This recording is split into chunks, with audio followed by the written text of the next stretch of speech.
Hi there, future teacher, and welcome to our Praxis 5018 Science Practice Test. In this video, we're going to complete 25 science questions, the exact number that you'll face when taking your real Praxis 5018 exam. My goal is simple. It's to help you walk into that testing center with complete confidence. So, without further ado, let's get started.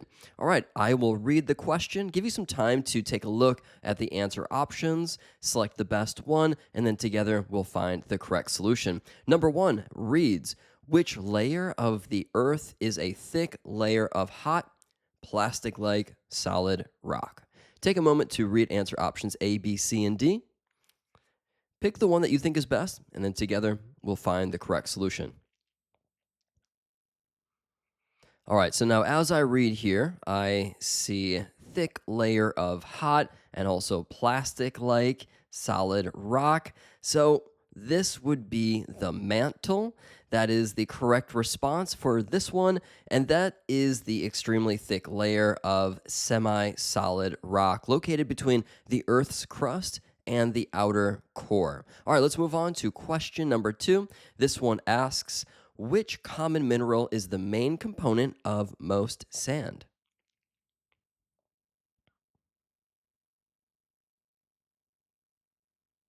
All right, so this question is all about geology and minerals. It's asking for the primary component of sand. So think about what makes beaches. Well, sandy. Take a moment again, find the answer. All right, if you selected quartz, you're correct. It's really hard. Quartz is hard and chemically resistant, and so it makes good material for sand because it doesn't erode or break down very easily. Moving on to question number 3, and this one reads, which process is the water cycle? Which process in the water cycle involves liquid water changing into water vapor? All right, so the key here is the state of change, liquid to gas or vapor. So which of these terms is what you're going to be wanting to think about is which of these terms describes that process? All right, the correct response is evaporation, which is the process where a liquid turns into a gas. Now, in the water cycle, this is when the sun's energy heats up the bodies of water, causing water to turn into vapor and rise up into the atmosphere. All right, let's go on to question number 4. This one reads, which organelle regulates the passage of minerals into and out of the cell? All right, so this is a function type of question, and it's asking which part of a cell acts like a gatekeeper. So go ahead and see if you're on the right track. Pick the one that you think is best. All right, I'm going to go with cell membrane because the cell membrane is a semi-permeable barrier that that surrounds the cell, controlling what substances can leave or enter. All right, moving on to question number 5. This one asks, in biological classification, which is the broadest category? All right, so remember the hierarchy of classification. And the way that I remember this is Dear King Philip came over for a good soup. Now, this has the names of each of the classification, which is the highest level. The answer here is domain, because domain is the broadest, most inclusive level of classification. All right, now, great job sticking around for 5 questions. Remember that this practice test lives at TeacherPreps.com, and if you want to get access to this webpage, just click the link in the description below where I've left a link straight to this page. Also, if you want the full practice test for your Praxis 5018 exam, you'll not only get access to the practice test, but also the full-length video lesson, as well as our study guide that just provides you with everything that you need for this exam. So this practice test that we're going over right now actually lives at the bottom of the study guide.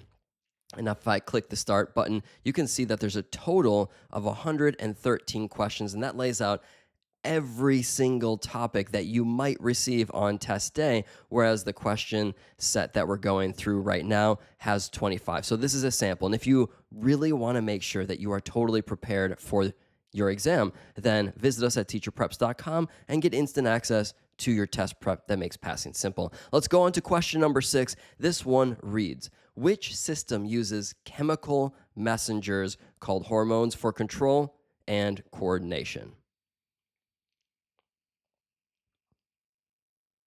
So the key here is the word hormones. And the question that you should be asking is which body system is responsible for producing and regulating them? That would be the endocrine system, which is the body's chemical communication network. It's made up of glands that produce hormones. So, endocrine system it is. Moving on to question number 7, and this reads, groups of similar cells that perform a common function are known as. So, for this one, think about the levels of organization in the body from smallest to largest. What comes after cells? The answer would be tissues because these are groups of cells that work together. Moving on to question number 8. Here we go. Which state of matter expands to fill the entire volume and shape of its container? Is that a liquid, mixture, a solid, or a gas? So, this question is testing your understanding of the properties of matter. Definitely important for your exam. And for this reason, I'm going to go with gas, which has no fixed shape or volume. Moving on to question number 25. This one asks, what is the property that allows heat or electricity to flow through a material? So now we're looking for the specific term of the flow of energy. So in this case, think of metal wires or a hot pan. The question that I'm asking is, what property do they have? I'm going to go with conductivity, and this is the measure of a material's ability to conduct heat or electricity. So, going on to question number 10. What principle states that energy cannot be created or destroyed, only transformed from one form to another?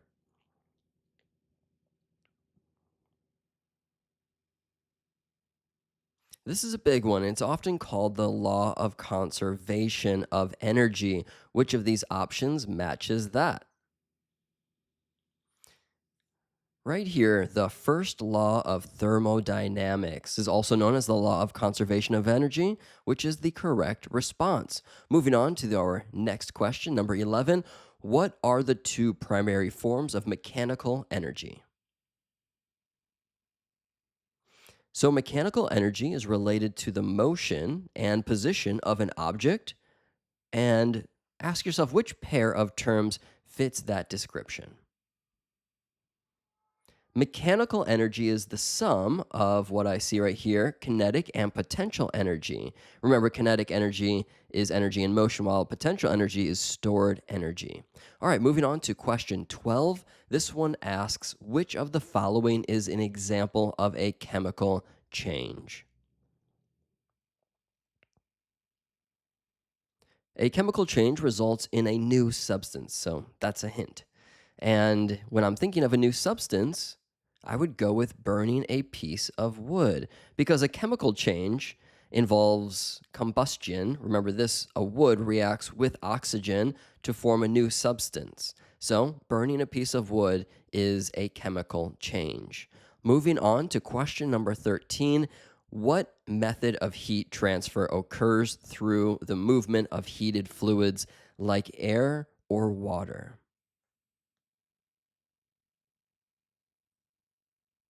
So for this one, think about how a pot of water boils or how a room is heated by a vent. The answer would be convection, which is the transfer of heat through the movement of fluids. Think here like gases or liquids.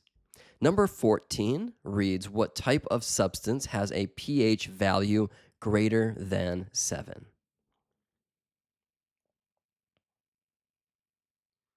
So remember the pH scale. 7 is neutral. What do we call above 7? The correct response are bases. These are alkaline substances and they have a pH greater than 7. Moving on to question 15. Here we go. What type of reaction occurs when an acid and a base react to form a salt and water?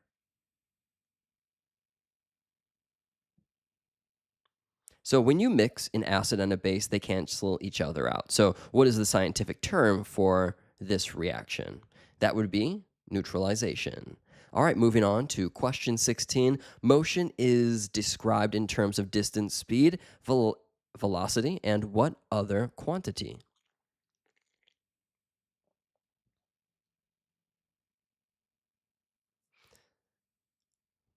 The response is acceleration, which is a key component of describing motion. Moving to question 17, pushes or pulls that can cause a change in an object's motion are known as what?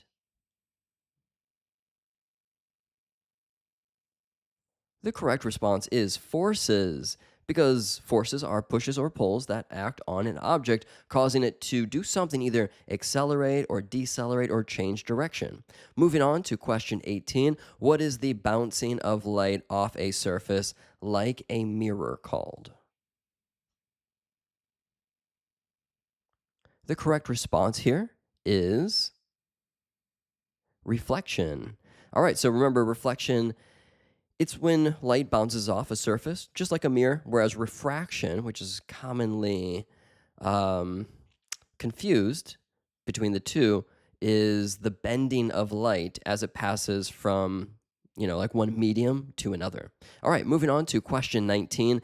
This looks like we have a fill in the blank question. The perceived change in the pitch of a sound from a moving source is called the what?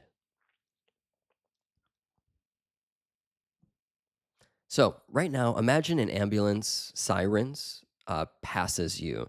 The pitch sounds higher as it approaches and lower as it moves away.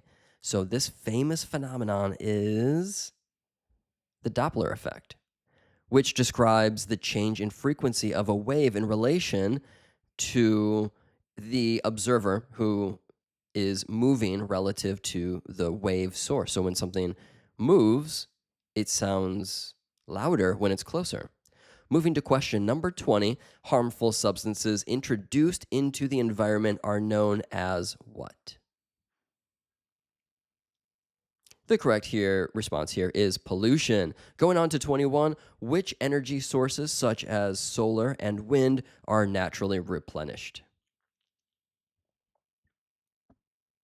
The key here is naturally replenished. What do we call those resources that don't run out? That is, or they are, renewable resources. All right.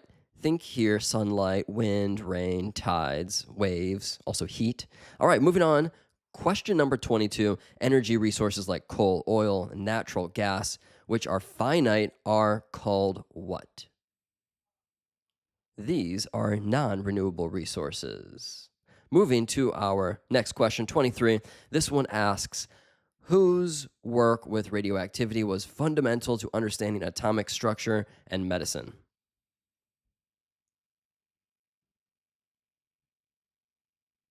All right, so for this one, we're looking for the scientist who's famous for pioneering research on radioactivity. That would be Marie Curie. There we go. Moving on to question 24. A scientific instrument used to measure temperature is a what? Balance, barometer, thermometer, graduated cylinder? The correct response is thermometer, which is the instrument for temperature. All right, here we go. Question number 25, our final question. A scientific instrument used to measure atmospheric pressure is a. Would you select A, B, C, or D?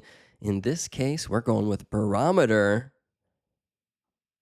which is the instrument for atmospheric pressure. All right, notice that we had a couple of tool questions. You can expect to receive questions like that on your exam. Let's click the next button and see how we did. We got 25 out of 25. Thanks so much for watching. Once again, make sure you get instant access to all of the material that you need for your exam, not only for the science section, but also for the language arts, the math, the social studies. Just get everything that you need to pass in one nice place. Now take a look at this. We not only have the video lesson, the complete study guide. If we scroll all the way to the bottom, we have a comprehension checking quiz that checks everything that you need for each of the topics on your Praxis 5018 exam. Thank you so much for watching. I have left the link to the full test prep down in the description, or you can find it at teacherpreps.com. See you in the next video.